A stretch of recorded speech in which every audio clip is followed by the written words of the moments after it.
Knowing your goals.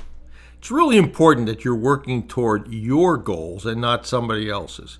And what I see often in business acquisition is that a lot of people are all working towards this big goal of acquiring multiple businesses and rolling them up. And that's good for many, that's the goal. But they're doing that because, or in some ways anyway, because that's what everybody else is doing. And they're not doing that necessarily because it aligns with what their personal needs are and their personal goals are. And so I think it's really important to understand whether or not you are in alignment, because when you're out of alignment, you're done. And that is why your why is so important. So let's talk about that and how you can maybe frame up what you're doing so that you don't run into those problems. So first, start with your vision. Define what success looks like for you personally, not based on someone else's blueprint. Evaluate your current path and ask yourself if the actions you're taking today are genuinely aligned with your long-term goals, or if they're reactive to some external pressures. It can be other people, that can be your family, etc.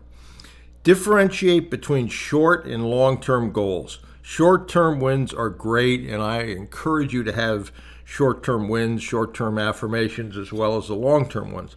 But they should contribute to a bigger picture rather than distract from it. That's important. And then avoid the comparison trap. It's easy to look at others in your field and assume their goals should be yours. So why is that mindset dangerous? So let's talk about avoiding the comparison trap. It's natural to compare yourself to others in the same field or industry, but this can lead to a dangerous mindset where you begin to adopt goals that truly aren't yours. And here's why that's problematical. You can have misaligned motivation. When you focus on somebody else's success, you might be tempted to pursue their vision without considering if it fits with your personal values or circumstances. And that can lead to burnout, dissatisfaction, because you're not working towards something that fulfills you, and you should be. You could have some surface level success. What you see from others is often kind of like a highlight reel, not the struggles or sacrifices it took to get there. So their success might have required trade-offs you're not willing or able to make.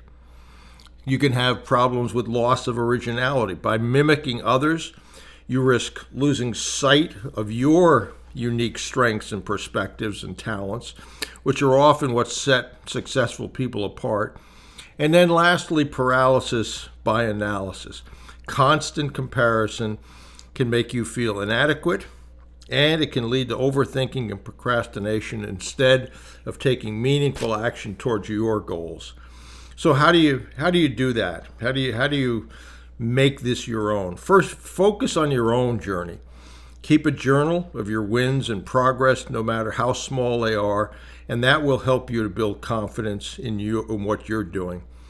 Use others' achievement as inspiration, but not as a roadmap. Ask yourself, what about their journey resonates with me, and how can I adapt it to align with my goals?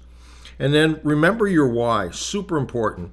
Keep your deeper purpose at the forefront of your mind and let it guide your decisions instead of external pressures. That comparison trap is one a lot of people focus on and ask me about with respect to other mentees. The importance of focus. Scattered efforts lead to scattered results. Stay clear on your specific objectives and avoid shiny object syndrome. And we've talked about things like the Ivy League, where every day you write the three most important things for the next day. Regularly assess and reassess. Life changes, and so do priorities. So periodically check if your goals are still resonating with your current aspirations. Your why is really and should be your compass. Talk about how, with yourself, talk about how defining your deeper purpose can help you make better decisions, even when challenges arise. So look at that. That why may change or need to be refined over time. Celebrate small wins along the way. Progress is indeed made up of step-by-step progress, and recognizing those small achievements can help you stay motivated and aligned. And again, I'm a big fan of doing that in affirmations and goals. Have some smaller ones, which when you achieve them also teaches your mind, hey, these affirmations work. And then, I think that a lot of this is just you can get problems with misalignment between your goal and someone else's. And I've seen that with a couple of people recently that I've worked with that have said they got into a business because they thought that was the business they should get into, the industry, and then they learned, oh, I don't like being around sick people or any number of other things. So make this selection yours. There's no magic industry. There are problems with some industries, but the industry should resonate with you.